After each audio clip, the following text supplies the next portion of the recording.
The Democratic Alliance is calling on NPA head Shaun Abrahams to withdraw charges against the Finance Minister and also resign. He reportedly ignored vital information when deciding to charge Pravin Gordhan for fraud.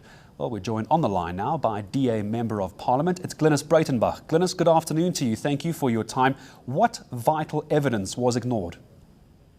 Well, there was a legal opinion from a very senior SARS law advisor that was written in 2009, which studied in depth the early retirement of particularly Ivan Pillay specifically, and found that the entire process was entirely in order, and it was done before he went on early retirement. So if that existed and SARS had it, then the NPA must have had access to it, and they should have taken cognizance of it. What if the charges are dropped? If your call for the charges to be dropped is heeded, what does that mean for the Democratic Alliance's position on Shaun Abrahams? Well, certainly he's not covered himself in glory since he assumed that position. In fact, he's lurched from one monumental blunder to the next.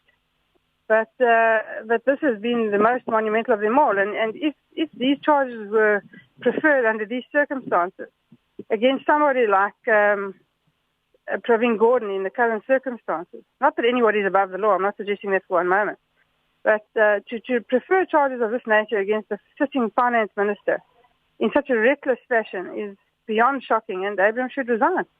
Glynnis, I understand, of course, I'm speaking to you as a DA MP, but many of our viewers will know that you're a former prosecutor, of course. Would you say, if you put your former prosecutor hat on for just a moment, would you say there were signs here for a case to be pursued at all from the beginning? Well, the evidence was always, in my view, from a prosecutorial viewpoint, flimsy to say the very least. And certainly, when one institutes a prosecution, the only thing you look at is not whether there's a prima facie case. The prosecutors have a wide discretion, and you're supposed to exercise it judicially and very, very carefully. So there are many factors that you consider before instituting a prosecution, not only whether there's a case or not. That's the most important thing. There has to be a case before you can institute a prosecution. But of course, there are many other things that you consider before you actually go ahead and do it. And in my view, insufficient consideration was given to those aspects. The discretion of the prosecutor was not judicially exercised, and if this document existed since 2009, then one has to believe that it's been available all the time. And in those circumstances, the institution of this prosecution, especially a Hollywood-style announcement of the prosecution, was so reckless that it beggars the imagination. Help me understand, Glynnis, if we could, as far as the Democratic Alliance's social media account today on Twitter, saying this confirms the capture of the NPA and the Hawks. Why does that confirm it?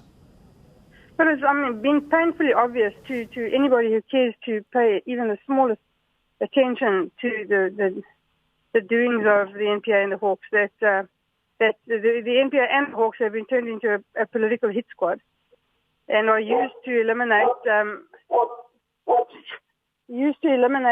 political enemies or people who have begun to irritate the president and his little clan. So, one sees it all the time with the continued harassment of somebody like Johan Boysen, the dropping of charges against Mkobo Jiba when the prosecutor in the case says, a very experienced prosecutor says that there's a very winnable case.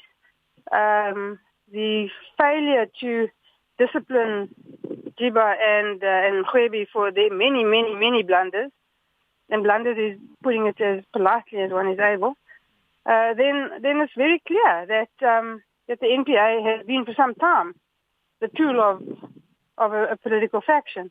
And the Hawks are no better.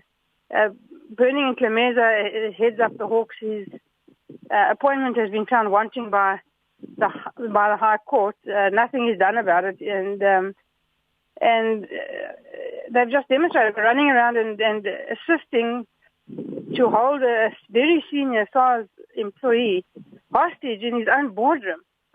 That is bizarre. Glynnis, perhaps a final question to you as well. Interesting to hear your dog weighing in on the debate as well. Yes, he feels very strongly about it. Apparently he does.